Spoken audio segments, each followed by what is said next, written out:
राजू एक छोटा लड़का था जो अपने माता पिता के साथ एक छोटे से गांव में रहता था। एक दिन खेलते खेलते उसे गांव के पास एक पुराना नक्शा मिला। नक्शे पर जंगल के बीच में एक खजाने का संकेत था। राजू ने ये रहस्य अपने दोस्तों मोहन और सोहन को बताया। तीनों ने मिलकर खजाने की खोज पर जाने का निर्णय लिया। अगले दिन तीनों दोस्त सुबह सुबह अपने बैग पैक करके जंगल की ओर निकल पड़े। जैसे ही वे जंगल के अंदर गए, एक अजीब सी आवाज सुनाई दी। मोहन ने कहा, यह आवाज तो किसी पक्षी की लग रही है। लेकिन सोहन ने उसे रोकते हुए कहा, नहीं, ये तो कुछ और है। सभी ने अपने कदम तेज कर दिए। जंगल के अंदर थोड़ा आगे बढ़ते ही उन्हें एक प्राचीन मंदिर दिखाई दिया। मंदिर के दरवाजे पर एक बड़ा सा ताला लगा हुआ था। राजू ने अपने बैग से एक छोटी सी किताब निकाली जिसमें प्राचीन भाषा में कुछ लिखा था। उसने उस भाषा को पढ़ते हुए कहा, ताले को खोलने का तरीका इस किताब में है। उन्होंने मिलकर उस ताले को खोलने का प्रयास किया। जैसे ही ताला खुला, एक तेज रोशनी से पूरा मंदिर चमक उठा। वे सभी आश्चर्यचकित रह गए।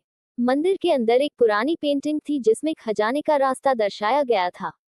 मोहन ने पेंटिंग को ध्यान से देखा और बोला, ये तो वही रास्ता है जिसे हमने अभी पार किया है। राजू ने नक्शे को ध्यान से देखते हुए कहा, हमें इस पेंटिंग में दिखाए गए संकेतों का पालन करना होगा। उन्होंने उस रास्ते पर चलना शुरू किया। अचानक एक बड़ा सा गड्ढा दिखाई दिया। सोहन ने कहा, यहाँ तो कोई पुल भी नहीं है। लेकिन राजू ने नक्शे की तरफ इशारा करते हुए कहा, यहाँ एक छुपा हुआ पुल है। हमें इसे ढूंढना होगा। थोड़ी देर की खोजबीन के बाद उन्होंने एक लकड़ी का पुराना पुल पाया जो गड्ढे को पार कर रहा था। पुल पार करने के बाद वे एक गुफा के पास पहुंचे। गुफा के अंदर घुसते ही उन्हें एक बड़ा सा दरवाजा दिखाई दिया। दरवाजे के ऊपर लिखा था, साहसी ही अंदर प्रवेश कर सकते हैं। राजू ने दरवाजे को धक्का दिया और वे अंदर चले गए। अंदर खजाने का बड़ा सा बक्सा रखा हुआ था। उन्होंने बक्सा खोला तो उसमें सोने चांदी के सिक्के और बहुमूल्य रत्न थे।